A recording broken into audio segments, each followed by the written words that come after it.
یہ پرانی بستیوں کے تھوڑے سے حالات ہیں جو ہم تم سے بیان کرتے ہیں، ان میں سے بعض تو باقی ہیں اور بعض تہس نہس ہو گئیں، اور ہم نے ان لوگوں پر ظلم نہیں کیا بلکہ انہوں نے خود اپنے اوپر ظلم کیا۔ غرض جب تمہارے پروردگار کا حکم آ پہنچا تو جن معبودوں کو وہ اللہ کے سوا پکارا کرتے تھے وہ ان کے کچھ بھی کام نہ آئے، اور بربادی کے سوا انہیں اور کچھ نہ دے سکے۔ اور تمہارا پروردگار جب نافرمان بستیوں کو پکڑا کرتا ہے تو اس کی پکڑ اسی طرح کی ہوتی ہے، بے شک اس کی پکڑ دکھ دینے والی سخت ہے۔ ان قصوں میں اس شخص کے لیے جو عذاب آخرت سے ڈرے عبرت ہے۔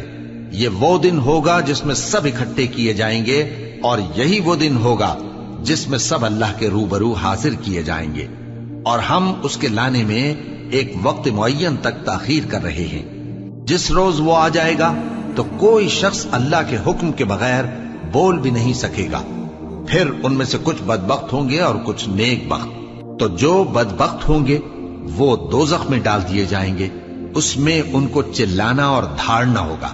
جب تک آسمان و زمین ہیں وہ اسی میں رہیں گے مگر جتنا تمہارا پروردگار چاہے۔ بے شک تمہارا پروردگار جو چاہتا ہے کر دیتا ہے۔ اور جو نیک بخت ہوں گے وہ بہشت میں داخل کیے جائیں گے، اور جب تک آسمان اور زمین ہیں ہمیشہ اسی میں رہیں گے مگر جتنا تمہارا پروردگار چاہے۔ یہ اللہ کی بخشش ہے جو کبھی منقطع نہیں ہوگی۔ تو یہ لوگ جو غیر اللہ کی پرستش کرتے ہیں اس سے تم شک میں نہ پڑنا۔ یہ اسی طرح پرستش کرتے ہیں جس طرح پہلے سے ان کے باپ دادا پرستش کرتے آئے ہیں، اور ہم ان کو ان کا حصہ پورا پورا بغیر کچھ کم کیے دینے والے ہیں۔ اور ہم نے موسیٰ کو کتاب دی تو اس میں اختلاف کیا گیا، اور اگر تمہارے پروردگار کی طرف سے ایک بات پہلے نہ ہو چکی ہوتی تو ان میں فیصلہ کر دیا جاتا، اور وہ تو اس کی طرف سے بڑے بھاری شک میں پڑے ہوئے ہیں۔ اور تمہارا پروردگار ان سب کو قیامت کے دن ان کے اعمال کا پورا پورا بدلہ دے گا۔ بے شک جو عمل یہ کرتے ہیں وہ اس سے واقف ہے۔ سو اے پیغمبر، جیسا تم کو حکم ہوتا ہے اس پر تم اور جو لوگ تمہارے ساتھ تائب ہوئے ہیں قائم رہو، اور حد سے تجاوز نہ کرنا، وہ تمہارے سب اعمال کو دیکھ رہا ہے۔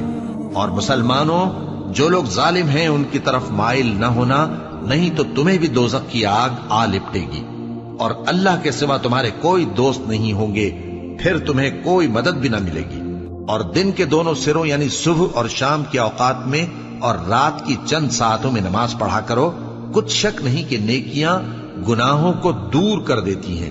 یہ ان کے لیے نصیحت ہے جو نصیحت قبول کرنے والے ہیں۔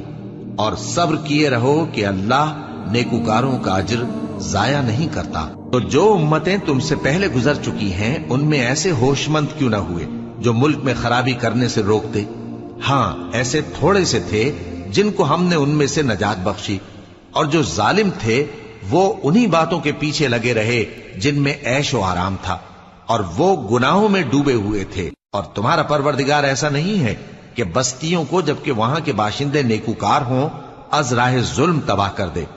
اور اگر تمہارا پروردگار چاہتا تو تمام لوگوں کو ایک ہی جماعت کر دیتا، اور وہ برابر اختلاف کرتے رہیں گے، مگر جن پر تمہارا پروردگار رحم فرمائے۔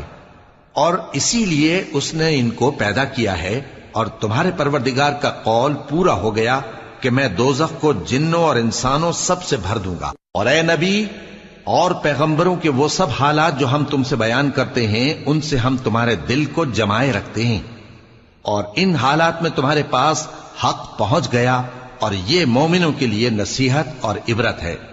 اور جو لوگ ایمان نہیں لائے ان سے کہہ دو کہ تم اپنی جگہ عمل کیے جاؤ، ہم اپنی جگہ عمل کیے جاتے ہیں، اور نتیجہ اعمال کا تم بھی انتظار کرو، ہم بھی انتظار کرتے ہیں۔ اور آسمانوں اور زمین کی چھپی چیزوں کا علم اللہ ہی کو ہے، اور تمام معاملات اسی کی طرف رجوع کیے جائیں گے، تو اسی کی عبادت کرو اور اسی پر بھروسہ رکھو۔ اور جو کچھ تم لوگ کر رہے ہو تمہارا پروردگار اس سے بے خبر نہیں۔